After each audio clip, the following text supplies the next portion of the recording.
All right, while the recording starts, I also want to ask, what was the veto from affirmative side? We vetoed the third motion. All right, yeah, the affirmative vetoed the third motion, negative vetoed the third motion as well? That's correct. All right, and both of you prefer the first motion. That's why we are debating on the first motion. So with that, I hereby call this house to order, and I invite the first affirmative speaker to present their case. Here.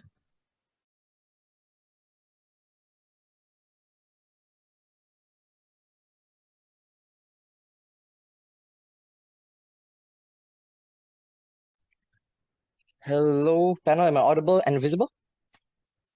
Oh, yes, you are. Okay, thank you again. Pronouns he, him. I'd like to request 15 seconds to set up my equipment, specifically my recorder. Apologies for the delay.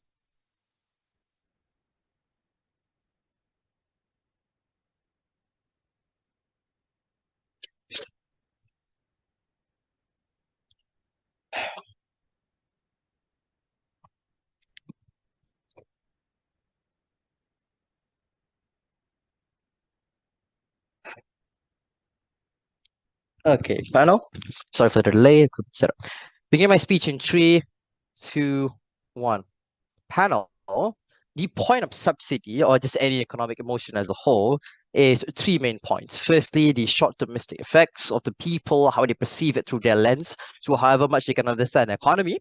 Secondly, the long-term benefits of the state itself, what the state receives in terms of investment. And finally, the super long-term benefits, seeing as how the resources then shape itself and its availability and its general pricing and fluctuations along the line. Will it then be able to either A, repair itself should the inflation or whatever political or economic mishap happens, or is it self-detrimental? It then proliferates into a problem too big to then control. Now, today's debate, we will be splitting my speech into 3. Firstly, the framing, secondly, substantives, and thirdly, the comparatives on why we win over a side and negative, right, panel? Firstly, moving on to the framing itself. Now, the info slide fairly made it obvious that Latin America is a country that engages in significant subsidies to the point of which it is detrimental. We then explain to you why specifically towards Latin America and specifically towards fossil fuel. Now, Latin America, the framing next, then, too simply, is first of all the political instability of Latin America. Politicians have some policies that are then volatile to the economy for the sake of short-term campaign benefits. We argue to that, yeah, people being able to fuel up their cars even more often is good in the short term. Hell, I can drive a lot more on my mileage per gallon relative to than before, but then there's the only short-term benefit is not beneficial. My second speaker will explain to you further. The second piece from Latin America that they are experiencing inflation. What is then inflation on their side? We explain to you. The categorization is when supply is lower than demand, the price of an item rises, thus the subsidy needed to rebalance the price or to make it substantial again is far more so than the country is willing to support. From a country printing more money than the GDP growth with, thus prices hiking up to ridiculous levels as seen in Latin America states. What are then the burdens on our side for today? 2 burdens to prove simply. First of all, how subsidizing fossil fuels does not cure inflation, and secondly, why we provide an alternative to help to an extent. We can see that we cannot indefinitely cure inflation, but at least it helps in the long term, or at least maybe a decade in the future, right? We have some benefits that we can cop on our side if we were to find an alternative then. What do they have to prove on their side? Preemptively, the burden then is that they have to prove to us, even if they have auxiliary benefits of subsidizing fossil fuel, unless it cures inflation to an extent bigger than our compensation of the benefits, then we win the debate panel. So stand is then twofold. Firstly, subsidy on fossil fuel is specifically bad. 2 prongs on this. First of all, prong of unsustainability. Why this subsidy on fossil fuel specifically is unsustainable? Because what is fossil fuel, panel? Fossil fuel is unreplenishable. It is finite. It takes centuries for fossil fuel to form from, fossils. Alternative fuel is unviable. It cannot replace the function and dependency on the conventional use of fossil fuel, especially in countries that don't have access to prominent alternative energy like wind energy, solar energy, or even electrical energy, right? Obviously, Latin America specifically, it does not have prominent access to this to the point of which it can compensate the volume of usage in their economy itself. The utility of a day-to-day person like me. Do I have a Tesla? If I live in Latin America, what is the likelihood of me owning a Tesla? And also, what is the likelihood of me being able to functionally use that Tesla to an extent where it replaces my fossil car, right? When you make a finite resource cheaper by concept of subsidy and the economy itself, what would then happen? because firstly, people buy more of it, especially when it's a necessity, like the fossil fuel for cars. A lot of people want fuel. Fuel is just something that people inherently want because you drive a car around, and unless there's permanent need for electricity cars, you don't really have an alternative. People hoard it in opportunity that they can get a valuable item in bulk for cheap. So what is then happen then? Supply becomes low. After that, why is supply becoming low a bad thing? Because they can run out of fossil fuel, lacking of raw resource that they once wanted to subsidize to rebalance the economy. Now that raw resources aren't even there anymore. Then the two other possibilities then are A, prices hike up to the point at which the government needs to use more from their tax reserves to continue subsidizing, because they subsidize using money from the tax reserves, and that is specifically bad on our side because you need more tax reserve money. Where do you get tax reserve money? You pay more tax. You tax people more. How do you tax people more? They need to pay more taxes. Then you need to give people more money. How do you give people more money? You then print more money. Then the cycle repeats itself, the feedback loop of inflation, specifically in Latin America, because they've already fucked themselves over by printing more money than they can handle, right? But second scenario, then the price of fuel becomes uncontrollable to the point of which the impact then is that inflation becomes worse. The prices become higher, and generally literally defeats the purpose of the subsidy in the first place, right? You want it to, for it to become cheaper, more available for the people, to the point of which it fluctuates itself out. The fluctuations decrease to the point where it just becomes balanced out. You don't need to subsidize it anymore, right? That is the correct subsidy, which explains later to you in my second substantive why there is the actual alternative we're looking for, what then needs to be subsidized. But second prong to the why fossil fuel subsidy is bad specifically. Second prong is that Latin America does not control fossil fuel prices. OIC controls it. Then no matter how perfect the subsidy structure may be, they have little to no control over the international prices of fossil fuels. Even insofar as you're able to control the internal prices, like the OIC isn't gonna give a fuck about what inflation they face in Latin America, because A, Latin America is not a prominent ally in the first place, and B, Latin America doesn't have an international presence so big maybe to challenge America or maybe the European Union to the point of which they can actually gain attention from OIC to actually, negotiate to them to some extent to find a balance in the price itself. If anything, any fluctuation in the internal pricing of fossil fuel to the point of where it challenges the supply that Latin America does have inherently would actually worsen it to the point of which it can be past the point of no return. Right? But on the second substantive, then the alternative solution, then it will be really short. My second speaker will explain further on how, or will explain anything that I've missed. First point for me to explain to you why we have the time, right? But to subsidize other essential items that are A, replenishable, and B, cheap, in a sense that it's cheap because A, you're able to control the internal pricing themselves because of its replenishability, because you're the one producing it. Like, you're subsidizing your own product, so you don't really lose out that much money, and the fluctuations you can control by controlling the supply in the first place. Right? You can hoard up internal reserves, like how America hoarded cheese for the sake of supplementing dairy prices, right? So what does correct subsidy look like? The fundamental concept of subsidy. You subsidize things. In our instance, essential items like food, milk, dairy products, of the likes. People spend less money on these everyday essential items because they're still gonna spend money on it, but they need it. More money, they would then have more money to spend on other items because you already settled the essentials, so you have more leftover for your savings, you have more leftover for a better flowing economy, you have more leftover to spend on luxurious things like maybe a bank loan, pay off your debts for a car, have installments for your house, for electricity bills, or hell, even invest if you want to, right? This is good because A, it won't drive up the prices of essential items just because Latin America actually has control of these everyday items because they're the one that produces, because you produce it, you sell it. So what is then the second solution that I will explain further on my second speaker? How central banks have more control, because inherently the status quo in Latin America is that these central banks have little to no control over the fluctuations, over the interest rates, because the inflation is almost past the point of no return, to the point in which they need some control over fiscal policies there by the central banks, not by the government, right, panel? What is the comparative on our side then? Three simply. Firstly is that we told you why specifically it is bad to subsidize fossil fuel in general. Secondly, we told you why it's bad to subsidize fossil fuel in Latin America specifically due to the government structure of governance and also the availability and the significant presence of Latin America's influence in fossil fuel pricing. And thirdly, why we tell you the alternative then is much more sustainable, because you can actually control the prices of the thing you produce. You breed chickens, you can control how much you sell for them for, you can control how much you breed in the first place, and plus it's replenishable, right? You're not going to run out of chickens or meat or dairy products. So that's why we win today's debate. Vote for a side affirmative. Thank you. All right, I'd like to thank that speaker for the speech. In order to continue the case for side negative, I'd like to invite the first negative speaker. Here.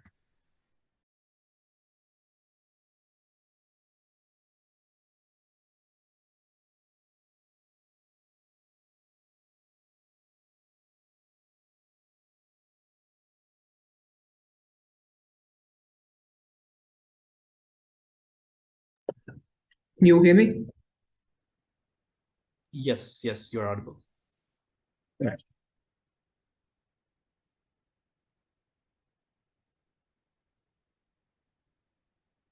Three, two, one. Look, the most important thing in this debate is ensuring quality of life and political stability for the people in these countries. All right? ACT has lost the case when they admitted that we should subsidize the necessities. Petrol is a necessity for to supply everything that is required in these countries. Let's go through this. All right? I'm going to start by talking about how this combats inflation. I'm going to then follow up by talking about how this is actually better for the climate in the long term. And then I'm going to talk about like general long-term benefits to development, business confidence, and political stability. All right. And most of my, let's just talk about their big push, which has been that like it's unsustainable, right? Both in terms of like economics and in the climate. Firstly, it's important to understand what this looks like. So this is typically going to be something like 10 cents off per litre of petrol, right?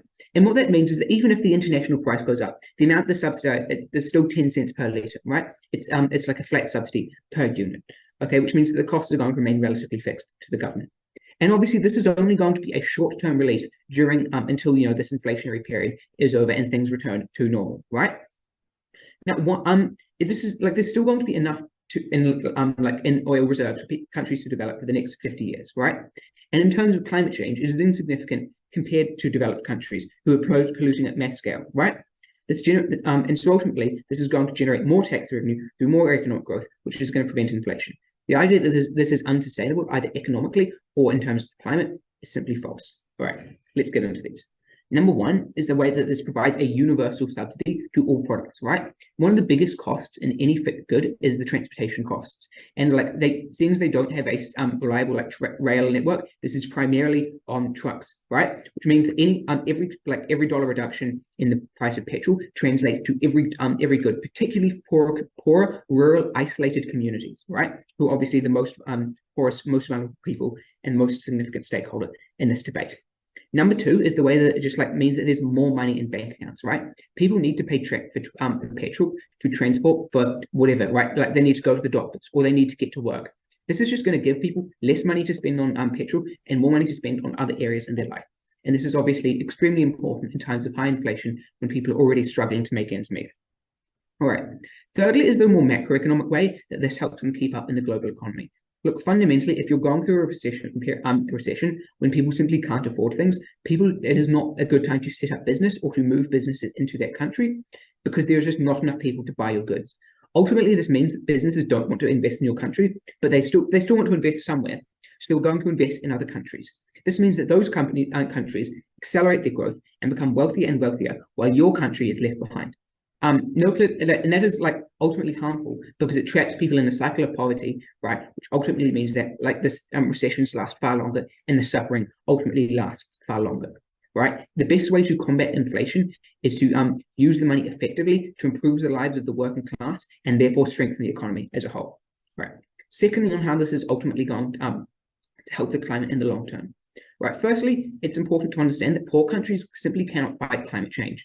Things like solar panels, or like wind turbines and stuff, or nuclear generators, whatever, have extremely high fixed initial costs. Right. This is the cost to set up the infrastructure in the first place and to hook it all together. In contrast to oil or natural gas, which are relatively cheap to set up, to dig up and burn. Right.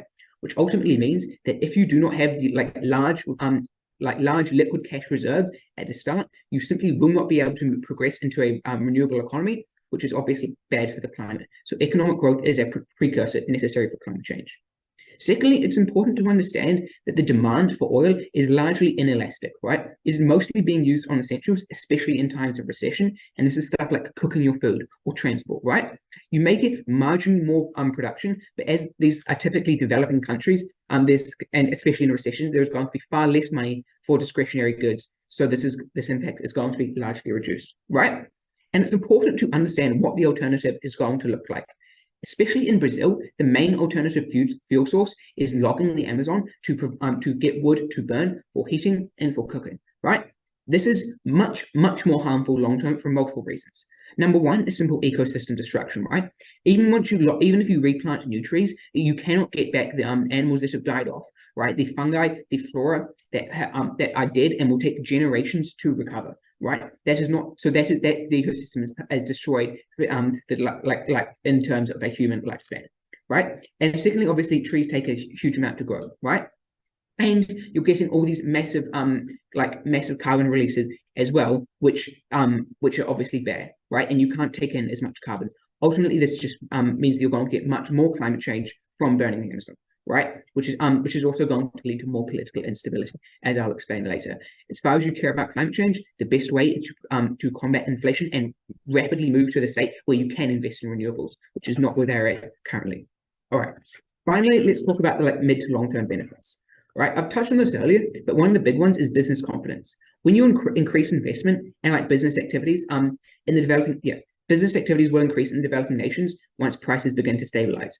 People are there because they see that the government is investing. People are more confident in the state of the economy, and so they will start businesses. And international companies will also be more likely to come over. Right, this means that you have more jobs, more economic growth, more tax revenue to invest in into things. Right. Secondly, is the way that this helps development. Right. I've talked about this largely before, but renewable fuels have extremely high fixed costs, right? Which you cannot do with a struggling economy.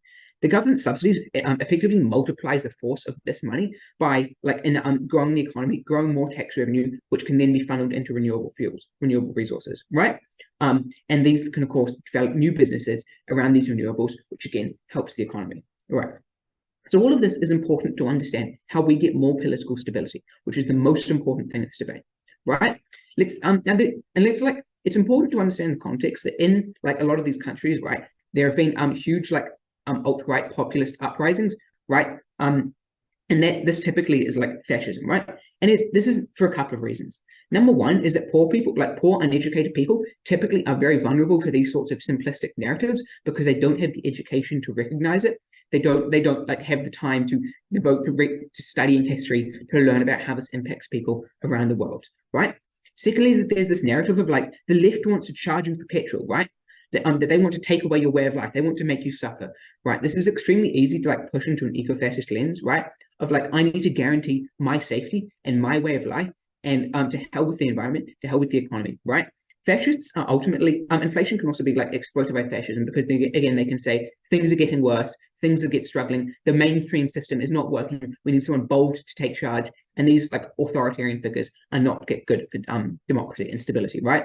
They typically want to undermine democracy because it is bad for fascists. They want to make things they want to seize control and make it harder for people to vote them out. They want to expand their power base, and that does not necessarily need to increase the economic benefit of the country. It can also just look like seizing more money from the people, declaring them outsiders and seizing their assets. This is ultimately harmful for everyone. It's impossible to fix climate change, and it just leads to huge amounts of suffering in the short term.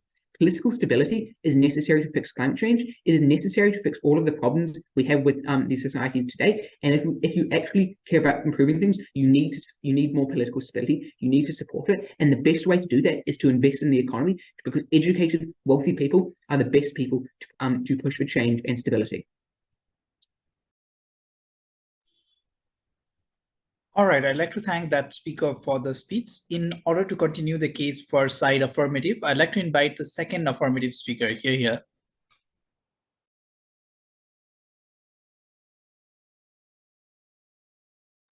Hi, just want to make sure I'm visible and audible. Yes. Sorry? Am I clear enough? Can you hear me? Yes, you're clear. Okay. I think I'll just switch my device better. Oh, yeah, definitely.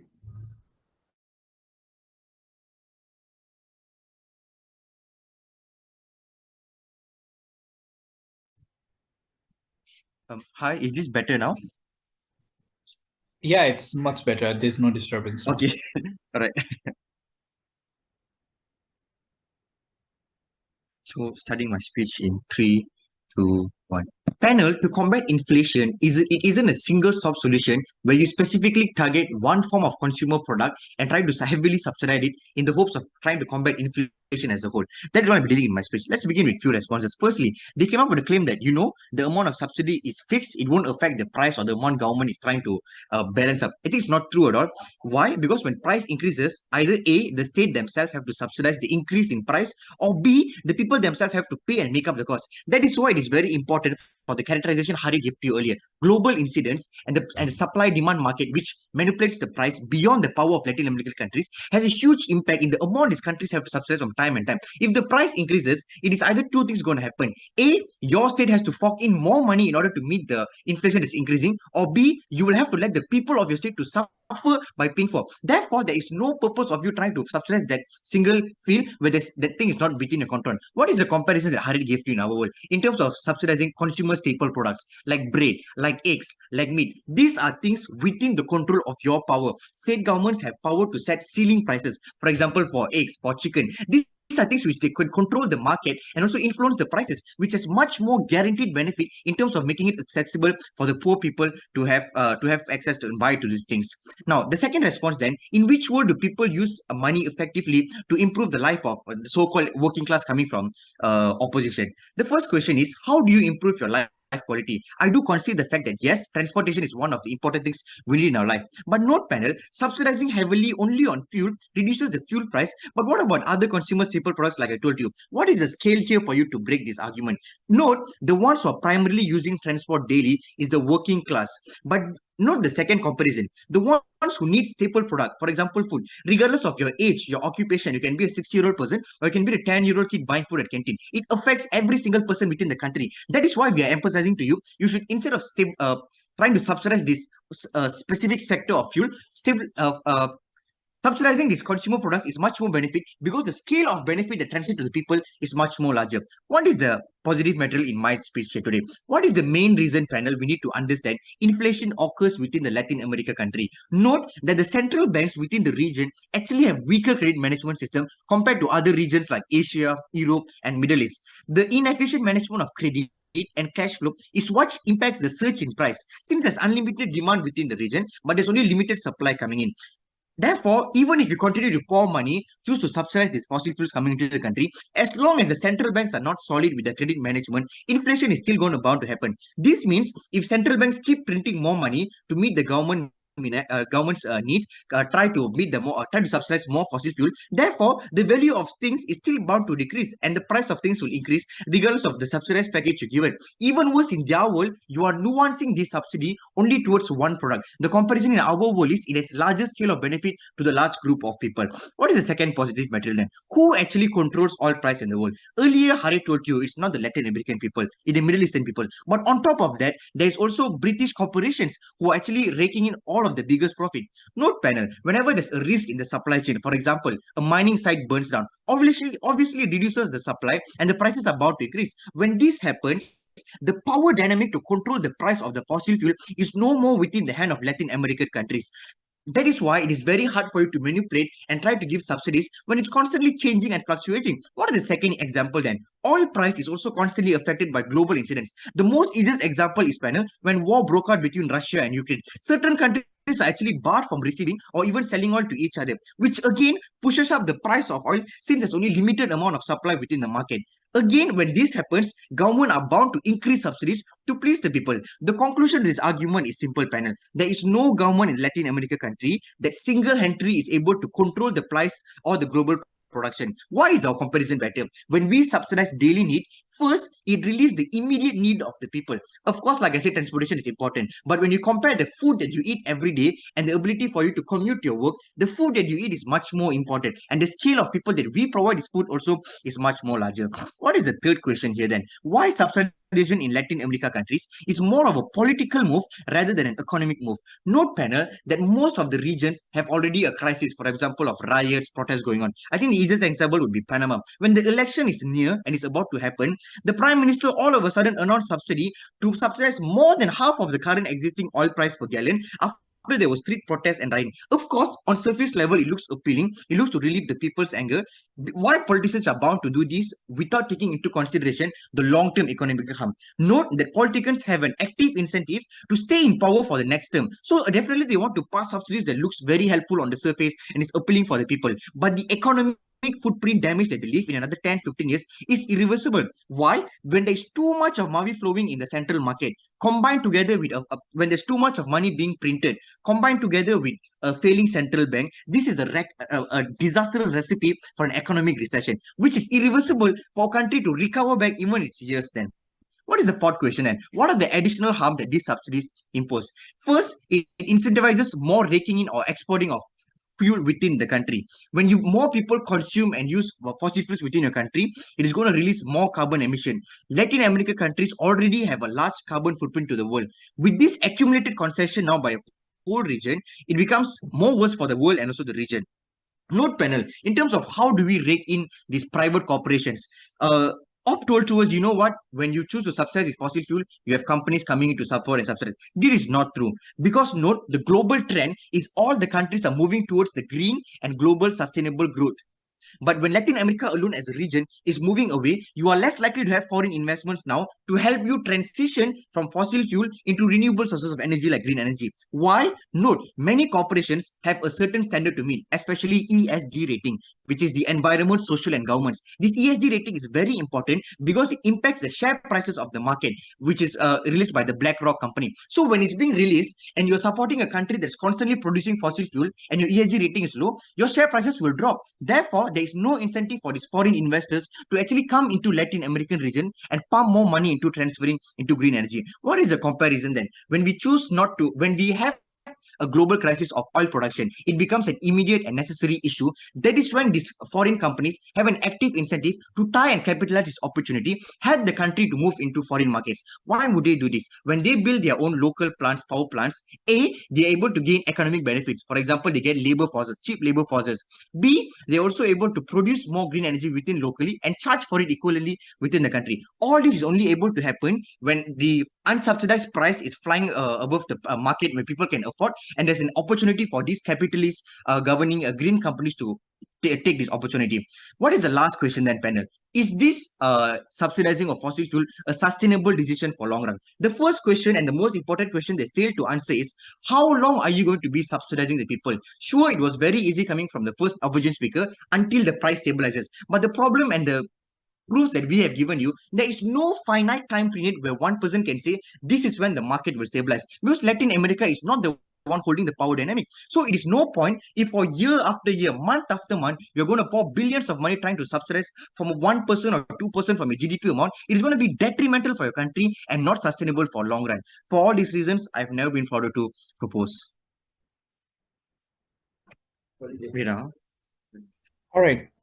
I would like to thank that speaker for the speech. In order to continue the case for side negative, I'd like to invite the second negative speaker. Unfortunately, our second negative speaker had a family emergency, so I'll just be speaking second. North will be speaking third, and then I'll be doing the leader's reply. Is that okay? All right, yeah, definitely. As long as you're not doing consecutive speeches, that's be fine. Yeah, no consecutive speeches. Thank you. I'll just set up my timer. Also, one of you can probably update that on the chat so that none of the judges just mismatch it while we. Where should we do that? On the chat, you can just update it on the chat. The change is chat. No, chat, Okay. chat. Sorry. On the Discord chat. Zoom chat. This Room, this one. Zoom chat. Do you want me Yeah. just to reorder the thing? Yeah. Yeah, updated speaker order from your I'll side. just update it now. All right, no worries. Sorry for the confusion. Whenever you're ready. I'll be there in a sec. Oh, and then LR. No. There we are. Sweet. Cool. All right. Wait a second. You can't do reply and the whip, I think, probably. Oh, sorry. I'm doing the reply. Yeah, delete that first one. Thank you.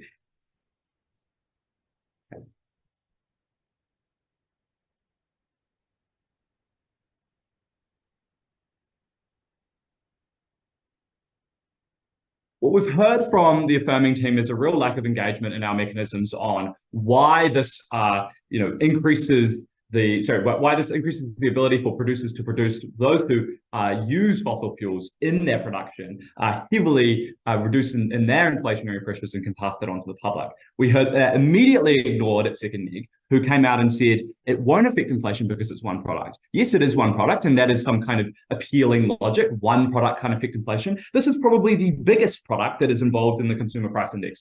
Petrol is a very significant part of people's budgets. But beyond that, what we told you at first, which was completely ignored in second, is that it's an important part of production. It is something that you use to transport goods. It is something that you run your factories on, that you run your machinery on, that you fly in things from overseas or ship in things from overseas using, right? And so therefore, those goods that are produced, most of the economy, right? Those goods produced using oil and fossil fuels, they will have some kind of price reduction associated with them as well. So not only do we get a price reduction with a good that makes up something like 10% of a consumer basket, but we get a price reduction slightly lower in all of those other goods that use oil as an input or fossil fuels as an input. Okay, so we were told this thing throughout the case, which was rebutted at first, but ignored once again, that the international price is something that we should worry about. That somehow, because we've put the subsidy on and the international price of oil or fossil fuels changes, that means the government has to spend more or consumers have to suffer more. Well, what we were also told was that OPEC sets these prices, that they are determined without regard to Latin America or Latin America's actions. So Latin America, as we've been told by the affirming team, is a price taker. It does not actually influence overall prices. Once we accept that, we realize that oil prices are essentially predetermined, right? Anything we do as a government does not affect those in the future. However, if we subsidize, let's say by a fixed rate of 10 cents, then let's say it starts at $2 per gallon. It goes to $1.90. Then it rises to $2.40. Consumers end up paying $2.30 per gallon, right? Regardless of whatever the price rises by, or however unstable it may be, consumers still get some kind of benefit from the subsidy. In fact, all of the benefits that we give you are just, more pronounced than whatever the status quo would otherwise be, even when the price changes, right? So if the price goes up and we have subsidized it slightly lower compared to what it would have been otherwise, then we get all these benefits around development and reducing prices for people, regardless of that, right? And so that's a really important point to note. So this international price thing, which they've been focusing quite heavily on, really falls out the door at that point. And I'd really like to see some substantive response on that at third F. Okay. So we heard that we need to subsidize necessities. That was a big misstep, because petrol is a necessity. It is inelastic to the extent that when you change the price, the quantity that consumers or producers actually purchase does not change, right? And that is because it is something that people need to get to work, or need to keep their factories running, or need to burn oil in their lamps or something like that, right? So what that means is that, much like the food necessities, like pork, I believe they mentioned it second, this is something that governments should be interested in subsidizing. There was no mechanism given as to why, like, pork and food specifically should be subsidized. But what we say is that, like, if you want to subsidize food instead in order to reduce inflation, or subsidize specific goods, that's possible on our side of the house too, right? Like, governments are able to go into debt, and one subsidy does not affect your ability to do another. You can always pull something out of the budget. I don't think there's any reason why it's exclusive to that side of the house to subsidize other necessities. But even so, in admitting that they would want to subsidize pork, it's quite hard to believe, or other food, right? It's quite hard to believe that they wouldn't want to subsidize something that is a much larger portion of consumer budgets, right? Petrol. Okay. We were told that central banks will print money. And to that, I again say that will occur on both sides, right? Like, regardless of whatever petrol subsidies go on, central banks will misbehave. I think we get less central bank misbehavior on our side of the house just on the basis that we have less political instability, right? If we think that changing interest rates is something to do and affecting the economy is something quite political, right, as it is in countries that don't have strong institutions, then that kind of political stability is really good. And our mechanisms as to why we get political stability, not instability, were not responded to, right? What were those mechanisms? Let me reiterate them. So those were that if right-wing populists are able to rise up in times of high inflation, or just like governments can change quite rapidly in times of high inflation, like we see that all the time. In fact, Brazil's recent change in government was probably partially due to high inflation. That kind of political instability is quite bad. Of course, in Brazil, it ended up being like a good thing, because we had like this right-wing populist being rolled. But for the most part, Latin America is quite left-wing and is vulnerable to right-wing populism. So right-wing populism can exploit the left by saying the left has done too much to reduce climate emissions or to try and make our country clean and green at the expense of you. We told you that at first, it went unresponded to at second half, sorry. And so for that money, for that reason, we get much less political instability, and we end up with stronger central banks who do not print as much money. But even regardless of that, if you do not accept that mechanism panel, what you should accept is the fact that regardless of what we subsidizing petrol, this kind of central bank misbehavior would happen anyway. And so what it means is that any kind of subsidy we do is just lessening that effect, right? It's not determined by the subsidy that we give out. And nowhere in the first and second half speeches was any kind of information as to why central banks would print more money or misbehave more on the basis of the subsidy. So for that reason, I don't think there's any comparative here. It's the same on both sides. Okay, so we heard that politicians pass politically helpful subsidies.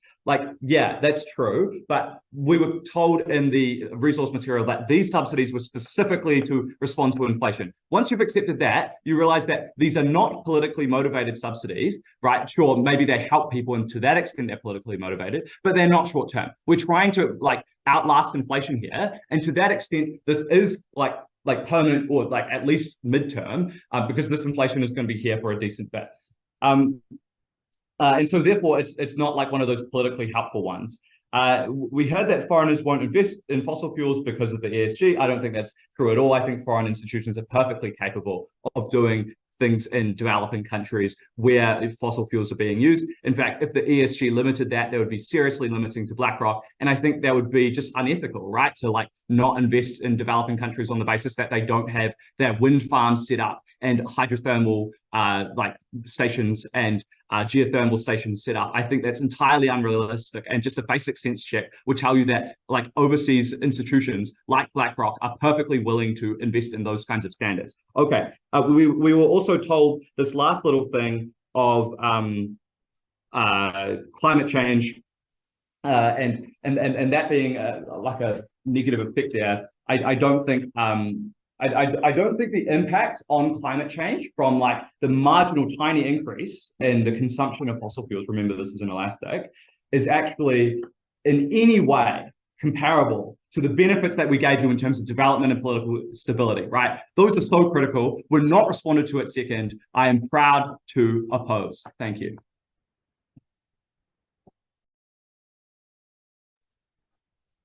All right, I'd like to thank that speaker for their speech. In order to continue the case for side affirmative, I'd like to invite the third affirmative speaker. Here. Hi, can I just confirm that I'm visible and audible? All right, cool. Just give me a few seconds to set my timer.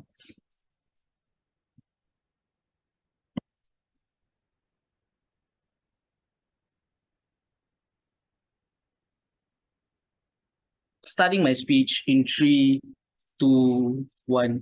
I think the view people have on subsidies needs to be fixed, especially from side negative. Just because something is cheaper through subsidies, it does not necessarily solve inflation or a lot of the struggles that these individuals face when it comes to prices of other goods or prices of oils generally. In fact, in most instances, as I'll prove to you in my issues, it worsens it, right? So 3 things I'll be doing in my speech today. Firstly, few technical flaws of side negative. Secondly, a comparative on significant issues in today's debate, proving why side affirmative takes the debate. And thirdly, a summary of affirmative's case. Moving on towards technical flaws of side negative.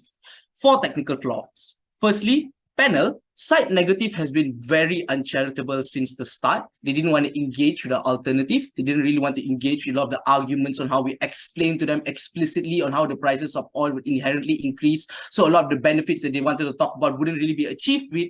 All these things are really heavily unengaged coming from side negative.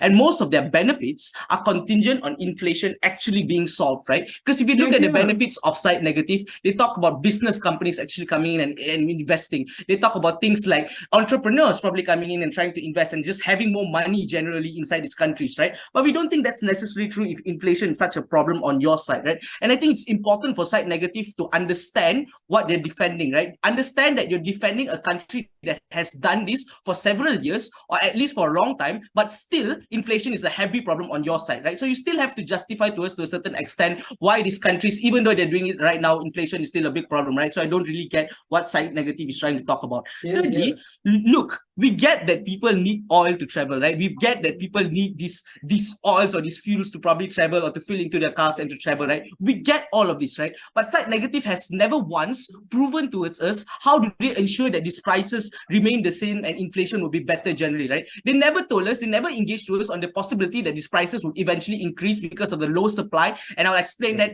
even more detail in my issues. So eventually, the citizens on your side, sure, in the short term, they probably gain all these benefits, but in the long term, they eventually not be able to buy oil anymore because oil is just being much more expensive and everything is just going to go to shit for these individuals, right? Fourthly, I also want to take note that there is no any positive material coming from second negative. He basically just responded to everything that he's basically just tried his best to respond to everything that we said and then just repeated back whatever his first speaker said. So no new positive material there. Moving on towards my issues. First issue, in which world do individuals live better life where things are probably cheaper and things are better for individuals inside this country, right? Or inside these countries, right?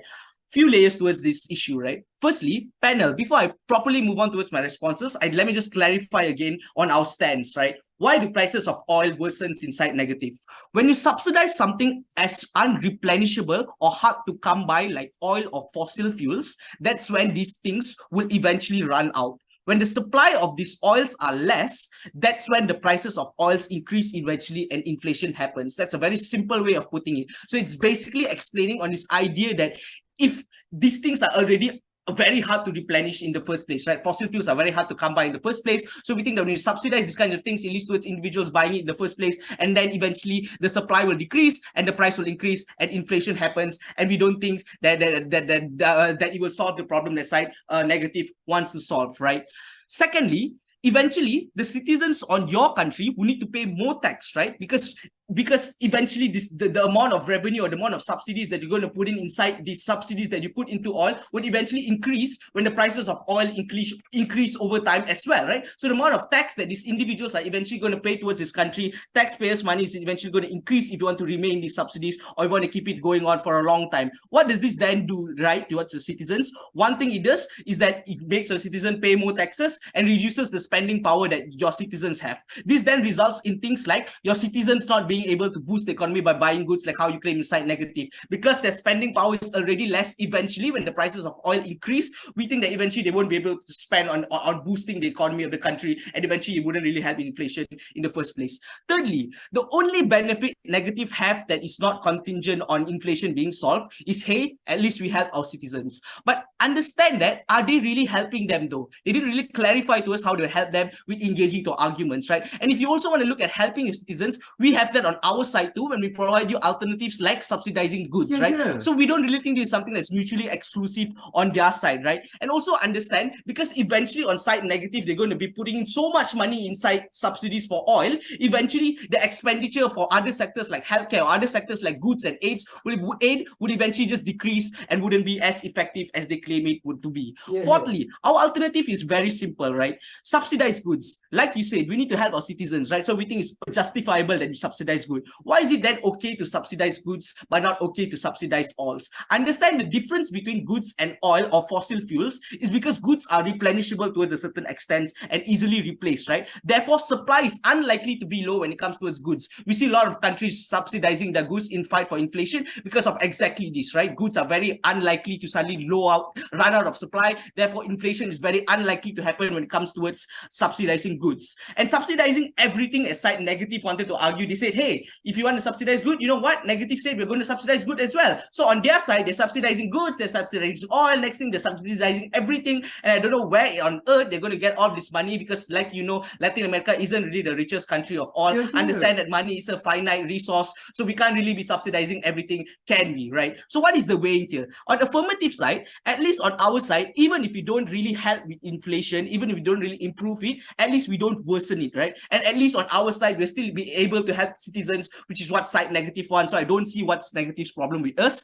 Negative side, the only thing that they're able to do is help individuals in the short term. People are probably happy, people are able to go to work, but eventually this individual's life will be disrupted when the inflation just gets worse and the prices eventually increase and there's no central banks or there's nothing to basically protect them, right? Second issue, is it true that businesses will now invest in side negative? Because a large part of their claim is that businesses will invest in us, right? Firstly, look, let's face it, even with subsidies now, your side still has a problem with inflation, right? So I don't really see why companies would want to be involved suddenly, right? This has been an issue since like few years ago, right? So we don't really see why suddenly now companies would want to invest when inflation is still a problem, right? Secondly, just because we don't subsidize our oil, I don't think it necessarily shows that our country is an undemocratic country and turn away investors, right? Just because we don't subsidize oil, it doesn't mean other countries will look us as countries who probably oppress on their citizens or countries who probably just do bad things to the citizens, right? Because on our side as well, we subsidize goods, right? So we think that on that perspective itself, we think we win that clash because on our side as well, it shows that we can do good to our citizens. We can show that we're democratic as well through our model, right? Thirdly, the way that we can solve inflation is simple, right? Is central banks having more control as well. This can be seen in a lot of Asian countries where they actually do this, right? Where central banks probably have more interest, central banks control the amount of money printed out, and these are all good things that will eventually lead us towards solving inflation. And I don't see why side opposition can get away with saying that, you know what, we're going to have a more central bank, right? We're going to have a more stable central bank when more individuals are involved. That is generally just not true, because a central bank is an independent government and is separate from the body of individuals itself. So we don't really think that's necessarily true on their side. Third issue, which is the short issue, in which world we have the environment. I don't know why environment was a very heavily contentious issue when side affirmative didn't want to talk about environment, but sure, fossil fuels cheaper means that people buy more, eventually people use more fossil fuels, and it's bad to the environment. Simple analysis coming from side negative. On your side, it's more easy to access these things, therefore people use it much more and the environment is more bad. Panel, I think it's obvious that we are the only side who's logical in our analysis, and we're the only side that properly understands why we regret this motion. With all the reasons, proud to propose. All right, I'd like to thank that speaker for the speech. In order to complete the substantive portion of case from side negative, I invite the negative third speaker. Here.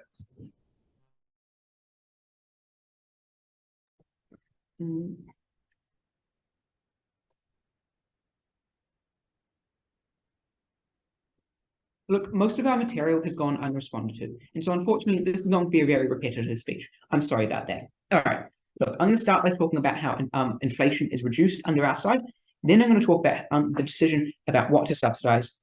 And then I'm going to be talking about central banks and climate change. All right, let's get into this. First of all, their big push has been that printing money is going to lead to inflation. We did not say that we would be printing money, right? That is not necessarily the case. We have tax reserves for exactly this reason. We can do it without that. However, even if you concede that that is the case, printing money does not necessarily lead to inflation. You see, you get inflation when you have more dollars chasing fewer goods. If you improve the economy, grow it so that there are more goods, then even if you have slightly more money, there is still less inflation because there is more things to buy. Right? Okay. That ultimately just means that the material about how we're going to get rampant hyperinflation stuff is simply ridiculous. All right. Next, I want to talk about the idea that it's going to not when companies aren't going to want to invest in developing countries. This is simply not the case, right? Both sides have said that BlackRock invests in these countries, right? And that is because there is a labor force there. There are resources there. That is what you need to build a business, right? However, right, they do not want to invest in countries which are going in recessions. Now, next, F seems to be under this misapprehension that companies investing is just like a binary thing, right? Either they invest or they do not.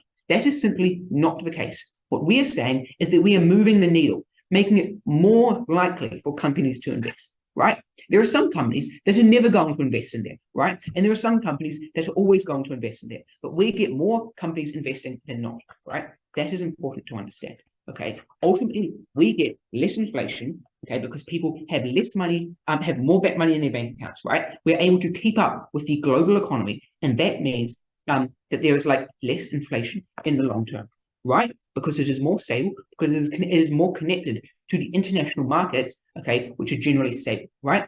That ultimately helps combat inflation in the long term, which is a good thing. Okay. Now let's talk about this. Let's secondly talk about this decision of what to subsidize, right? I think I'm going to go over our model again, because even though we've done it down the line, it seems to have been lost somewhere. So let us explain. Let's say that you have a litre of petrol, and we're going to put a 10-cent subsidy on it. What that means is that if the international market is selling it at $2, the consumer will pay $1.90. And then if the international market raises to $3 or whatever, the consumer will pay $2.90. Right? Or sorry, yeah. Ultimately, that means that like the consumer is paying less than on the international markets. Now, AF seems to be laboring under the misapprehension that we are simply going to be like trying to fix the price. That is not the case. We're simply trying to make it easier for our citizens. Yes, it means that if the price goes up, the consumers will have to pay more, but they're still paying less than they otherwise would. All right. And they said their like worst case scenario has been, what if it goes to rampant levels, like insane levels, where we simply cannot pay for it? Okay, it is still better on our side of the house, right? If it goes to insane levels under their side of the house, everyone is fucked because they can't buy it, right? Under our side, they may be able to afford some, okay? It's about making things better, not perfectly solving the problem. Because again, because we don't control international markets, okay? We're simply trying to respond best to them for our country. Okay, now this is all repetitive stuff, but I think it's important to go through it again. Okay. Now, I want to contrast this to F's model, which is mostly subsumed by ours. Their big push has been that we need to make pay for everyday goods, right? But we have told you that especially in rural communities, isolated communities, the most vulnerable stakeholders in this debate, that the biggest cost for them is transportation, and that runs on petrol.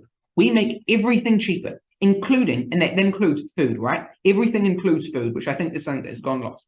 Okay, that we make everything cheaper when we subsidize petrol, and that is really important. Okay, if the price, there's been this idea that like we're going to run out of supply, right? And I've talked about this at my first speech, but let's go over this again. All right, in the scale of the planet, right? There is still enough oil for at least 50 years, right? Okay, that is not an issue we have to worry about at this rate, particularly as more and more countries move to renewables. Okay. And there's still enough to develop for these countries, right?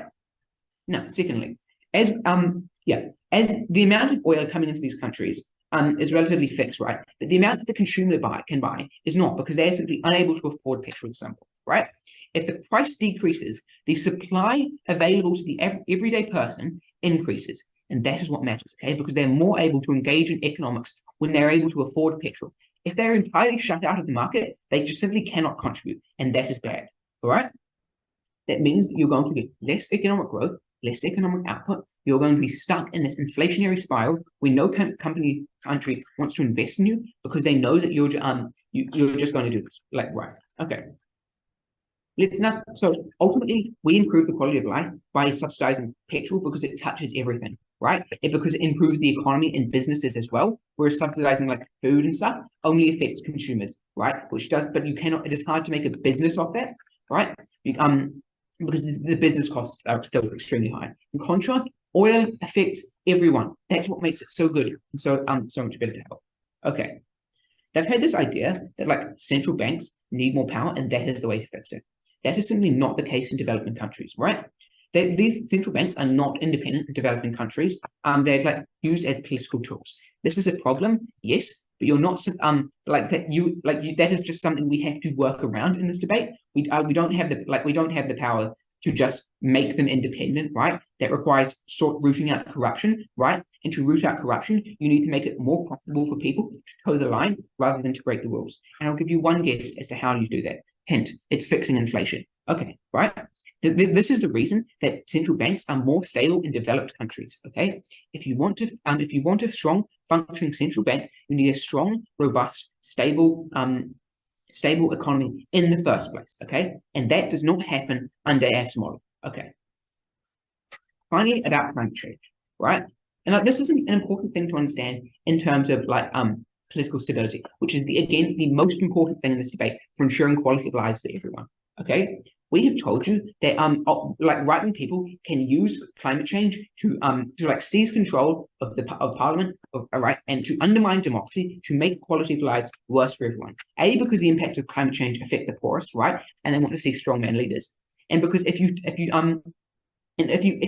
don't fix the economy without fixing the climate, right, you can again use it to play people like the poor people and the climate off each other. Okay.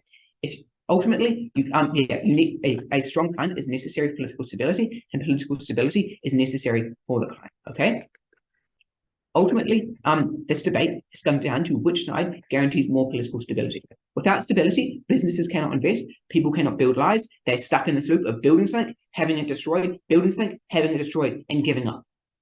If you want to fix things in the long term, if you actually want to make things better, you need to invest in something that affects everything. You need to grow the economy. And the best way to do this is by subsidizing oil, by making it so people can use it, can access it, can build businesses, and hopefully move past the point at which we need oil. Okay, F's model fails to engage with the realities, fails to engage with our material, and ultimately just fails. All right, I'd like to thank that speaker for their speech. In order to summarize the case for negative, I invite negative reply here.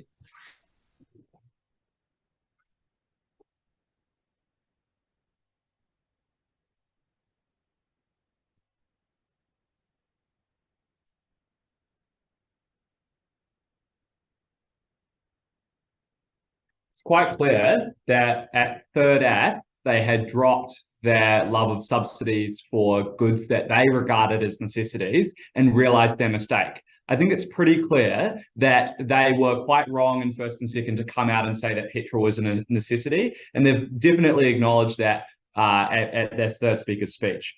I'm just going to go over what was responded to and what was not, because I think a lot of our material was left hanging, and that was like made quite clear by the fact that we explained the same thing 3 times to do with the subsidy, because it seemed very clear that the affirming team was not listening on that basis. So firstly, we came out and said at our first NEG speech that business confidence is really important, and that's what we're developing when we reduce inflation. We heard no backtrack on this, and we only heard the idea we talked about domestic businesses quite a bit, but the negating team omitted this and only wanted to focus on international investment. Still, we responded to their material on how, you know, global investors don't like non-renewables by just doing a basic sense check and saying, you know, global investors do actually like this sort of thing. Not everyone subscribes to the BlackRock ECG or whatever was mentioned.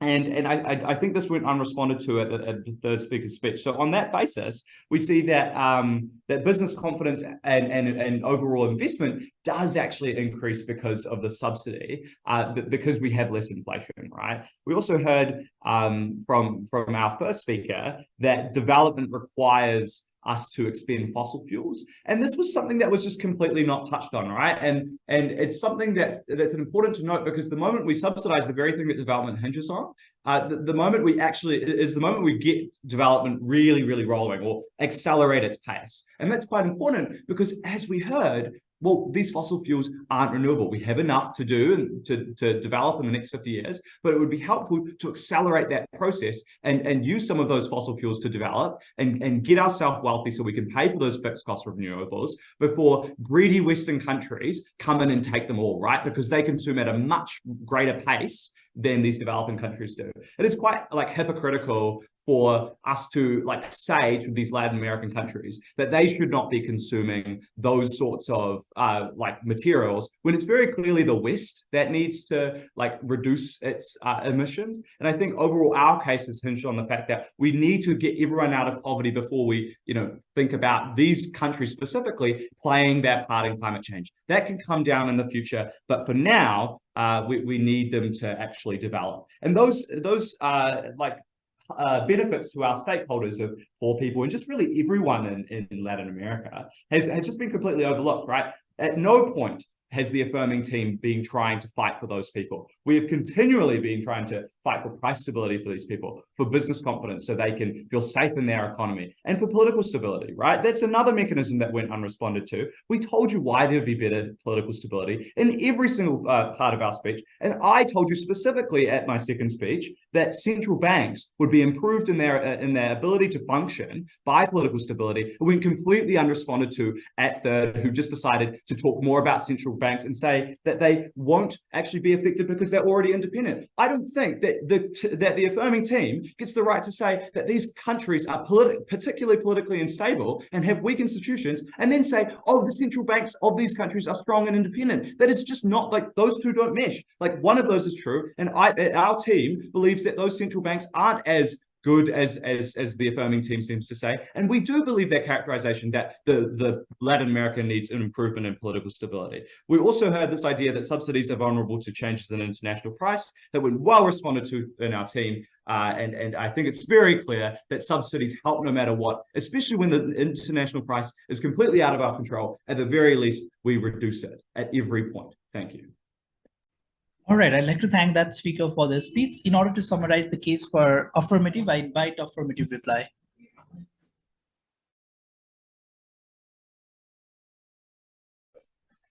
Oh, I use the laptop. Okay. Sorry?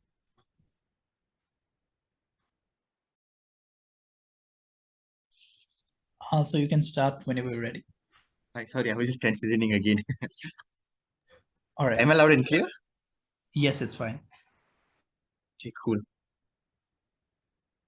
Starting my speech in 3, 2, 1. Panel, side opposition has been not charitable at all. They're trying to defend every word and every instance. They're not willing to take any trade-off that we are willing to take. Let's address few issues. Firstly, will the government be able to subsidize money forever? If the price increases, they do tell, you know what, consumers will pay instead of $190, they now pay $290. But the point is, even if you tell that they are paying lesser than what they'll be paying without subsidized, that is exactly the problem. You are subsidizing fossil fuel with the hope it won't burden the people, but eventually when the price increases to all these global issues, you need to subsidize more or the consumers have to pay more. It is a failed resolution. What is the comparison in our world? Governments have the power, the governments or states have the power to set ceiling prices for consumer staple products. For example, chickens can be only at $10 or bread can only be at $3 or $4.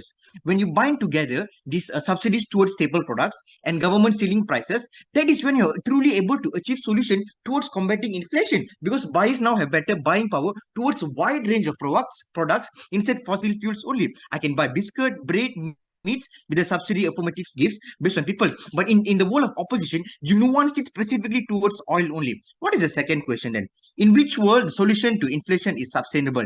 You know, they have this claim that if you subsidize petrol, everything becomes cheaper. Panel, let me ask you a simple question. When you receive your salary and you make a monthly budgeting, does a larger portion of your allocation goes to food or fuel? Obviously, it's food, because when as a poor person, that is when as a pro person, you'll appreciate the affirmative team for subsidizing the larger needs of your daily needs. I clearly asked them, when will you stop subsidizing this money? No answer at all. Because it is impossible if you want to claim you'll subsidize all this possible forever at a large amount. Look at the end goal. When you're trying to subsidize on fossil fuels, you now have high prices on oil together with low spending power as well as high cash flow, which even makes inflation worse in your world. What is the worst case scenario, Pamela? The question deadlock is that what happens when inflation is never been able to solve, which is possibly to happen because in the past decade, Latin American countries have an increase in inflation. Note, in both worlds, there is no one house, there is a situation we can solve inflation. Affirmative takes the debate. Why? A, we are the only house which gives the immediate relief to subsidize goods that people need to use for stable products. But note, panel, when you give a blanket subsidy for all the goods, they're also able to use that amount to pay for their oil prices. There is no problem for them to paying for that if they feel it's burdening. But secondly, there's also greater likelihood for green energy investment because you have less investment or vigorous investment within these fossil fuel monies areas. Third, then, in which world can we help countries transition into green country? When a country heavily invests and develops on producing and harvesting more crude oil, you have now spent billions for thermal reactors, mining cranes, chemical storage. When your country eventually wants to transition into green energy, all these heavily subsidized infrastructures problems is going to be diminished and it's going to be worthless within the few years. The fourth question then, does political stability improve central bank's ability to function? If you have terrible economies who can't predict, it does not solve any problem of you managing your finances. And secondly, Melveer told you very clearly, central bank has no correlation with state governments at all. They're an independent body. They take advice only based on, they are the ones who are advising the state governments. And there's no correlation how you improve certain political parties, it will become better. Even if you buy this messed up panel, how are they going to solve the problem of central banking when the governments keep changing again and again?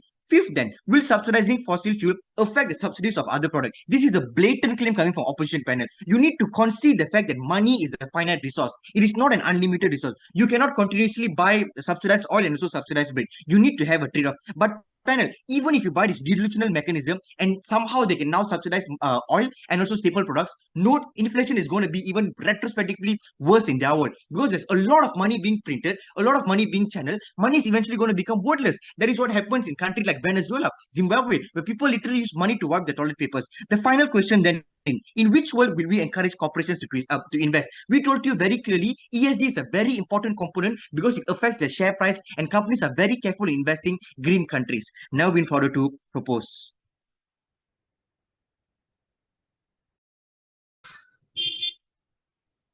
All right, so we had a unanimous call. We decided to give the win to side affirmative. For me, it was a close to clear margin, but for some of the judges, it was to the clearer end of the margin. For other judges, it was again close to clear margin. So I think let's try to describe what happened on the debate and how we perceived it so that you could get a clear view of what's good. So I think the first term was in regards to discussion about whether we should prioritize the long-term considerations beyond inflation in regards to the ability for economy to recover even after inflation versus the short-term consideration of getting out of inflation. On this, let's start with negative sides contribution here, because that's what we want to weigh.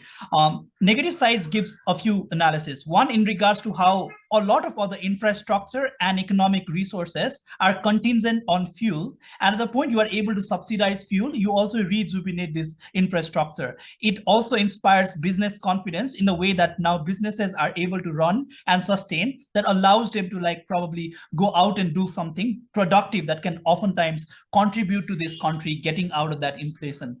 I think the first response from proposition was talking about how this is unsustainable on a couple of regards. One, that government has very limited control over how they can influence fuel prices over the long run. But second, how the fuel prices have a tendency to increase over the long run because of its lack of resource. But also alternatively, there is a resource trade-off here. Instead of subsidizing fuel, we could have subsidized other things that are more dependable. For example, things like food and infrastructure. A lot of these things, when you subsidize directly, tend to have more direct returns, but you also get to have a larger control with it. So first thing, do we really need that control? Side opposition was able to slightly sidestep that in some regards. For example, opposition said that in these times when these businesses are dying, it's more important to just rejuvenate that with the kind of fuel that we could provide from this kind of fossil fuel resources. Alternatively, on proposition, they talk about how these kind of countries who have a tendency to fall into this kind of trap time and again and are less economically sustainable are required to have a policy that is likely to be more long-termist in dealing with inflation. So I think this motion does talk about how you do these strategies to deal with inflation. So I do think there is some kind of benefit on prop's long-term argument. The reason for that is the ability for any kind of economic enterprise to sustain inflation also depends on how it's able to adjust to the surrounding environments that changes when that inflation occurs. So on that paradigm, proposition was able to prove that governments are going to have a lot less control with fuel driving the economy as opposed to any other thing driving the economy, which most likely is going to be food subsidies, or probably I think this imagines subsidies to agriculture and farmers or stuff like that. Alternatively, I think infrastructure subsidies and stuff like that. I don't think they mechanize a lot of this, but they mechanize enough to sustain that these basic needs are more direct to the survival of people and also allow these people to go out and spend more on this kind of economy. The second thing there is in regards to how these countries are, for example, going to combat inflation. On opposition's analysis here is when you don't subsidize fuel and you don't have resources enough to just have more sustainable approach towards development. For example, things like green energy and a lot of other companies who are able to invest in green tech. When that absence occurs, it creates a vacuum in economy. That means a lot of the people are going to have to pay higher prices for anything that depends on fuel, and that's likely to limit the ability for them to do that. The second contest from opposition was to mitigate that demand, or to meet that demand, they are going to destroy Amazon forest and a lot of other enterprises that also offer that alternative to the fuel, because that's the only accessible alternative here. So in regards to how proposition deals with this analysis. So firstly, I think at this point, even if the fuel prices are high, I think the most likely alternative is still some of these people going towards this fuel in that regard, even if the company doesn't subsidize that. So it definitely affects some of the people who are likely to move away from this kind of environment, because definitely fossil fuel is probably something that is dependent. But the comparative cannot just be about fossil fuel, because fossil fuel is good, like if you can subsidize it. The comparative is whether it is better than alternate investment that you can provide in terms of direct subsidies towards agriculture and infrastructure. So I'm likely to see that this money has to be symmetric for the equal fiat to occur. But the second term is I wanted to see how this money is able to increase over the long run. On this proposition says a couple of things. One, that there are limited resources in terms of fossil fuels. That means on the long run, the price of the fossil fuel is likely to increase. That means if you buy right now and you spend right now, you're spending, like, for example, no, like the ability for you to subsidize that is limited when this is likely to change through a lot of other factors. One is probably just the fact that it's scarce, but also alternatively external factors, because you don't control the fossil fuel, you don't have the source of fossil fuel. A lot of the time you are dependent on other countries and their conditions to export that fossil fuel, means that your ability to get that is going to be limited, and that also means that your subsidy that you have to give has to increase in regards to these people's lives. So alternatively, the food prices and the subsidies can also be volatile, but it's more controllable on the part of government. That is to mean the ability for them to solve these kind of things internally is likely to increase at this point. The second thing that they were able to suggest was the kind of trend shift that is occurring. Also notice that this debate talks about the recent subsidization of fossil fuel as the comparative. So the idea here is side proposition was able to suggest that a lot of companies are reluctant to investing in the enterprises that have substantial carbon emissions. The reason for that is they have to show it to their shareholders that, like, there is some kind of score in regards to how efficient this is. Side opposition does try to mitigate it. Currently, it's not the context. A lot of the industries depend on fuel. They cannot burden or disprove, like they cannot blame developing countries for being able to subsidize themselves through this. But the idea isn't that you want to continue doing this. It's about when you have a choice, whether you go for a greener alternative or you go for less greener alternative. The idea isn't even just completely fossil fuel or not. The idea here is in regards to how easy it is going to be to transition to other resources. Prop says it's going to be difficult, but the context is you are going to be measured in the level of carbon emissions. That is to mean, even if you go slightly more green, that still allows benefit for that kind of companies, and the companies are willing to invest on your area. The contention here is because these countries, like for example, South American countries and a lot of other like Latin American countries already are weak in the regulatory powers, but also they are inefficient with the technologies. That is to mean I'm likely to see there is going to be a large scale environmental harm here. So opposition says we don't care about that because people are not going to blame them about that. But that actually needs to be mechanized. The fact that Latin American countries aren't responsible for the climate change is different from the fact that companies are going to see that they are responsible for climate change, because it's on the perspective of companies, but also on how they visualize and allocate their resources. So it's not very specifically about the local companies, but also about a lot of other companies that need to invest on this kind of tech to probably improve over the long run. So I think on this proposition was able to suggest that any kind of movement, even if it's a limited movement towards a more sustainable infrastructure, means that its ability to sustain over the long run is likely to be benefited. I think side opposition does try to weigh off the environmental harm. Definitely, I think they are successfully able to do so, because I think the context here was short-term getting out of that inflation was better. But I don't think they are able to weigh out the perception of this environmental harm that these companies are still going to factor into when they invest into this kind of enterprise. Side opposition's context here is businesses get more confident at the point they see that there is enough fuel and accessible fuel over time. This is true, I think, on the starting point of it. The context is if it actually gets increased, I don't think opposition engages with that in regards to explaining why it's less likely to increase. Or secondly, even if it is likely to increase, it allows for this kind of countries to have a greater purchasing power to probably buy this kind of fuels in the long run, or probably something else increases within the long run. But without that context existing, I think what I'm likely to believe is the prices are going to increase, and all you do is barely survive that inflation. So at that point, the ability for you to pay for these fossil fuels once these prices increase is limited. And that also means the fuel for your industries is going to be expensive over time. So definitely it's not probably on the period of inflation, but this also has a tendency to set your country back into inflation at the point you are not able to like get these people invested, because your mechanism on opposition, I think is a really good mechanism, depends on the business's confidence. And that is what you are able to restore in the short term. But at the point this begins to get volatile because of external factors, but also loss of control, then the ability for government to continue investing on that or probably subsidizing that also limits because of this fact. Then I think proposition does try to explain a tricky argument by suggesting, I think, how do you fund this kind of subsidies? You take it from the people, you tax it from the people. The reason why this is not relevant on the short term is you do it for any other subsidy as well. For example, if you want to give agriculture, you probably are likely to take money, progressive taxation and stuff just to fund the populace as well. So it's relevant in the long term because they are able to prove that this cost expensively high. That means the cost for the shareholders cost for the individuals involved are going to be high. Lastly, there is one claim from opposition, which is, I think, a good enough claim and not properly responded by proposition.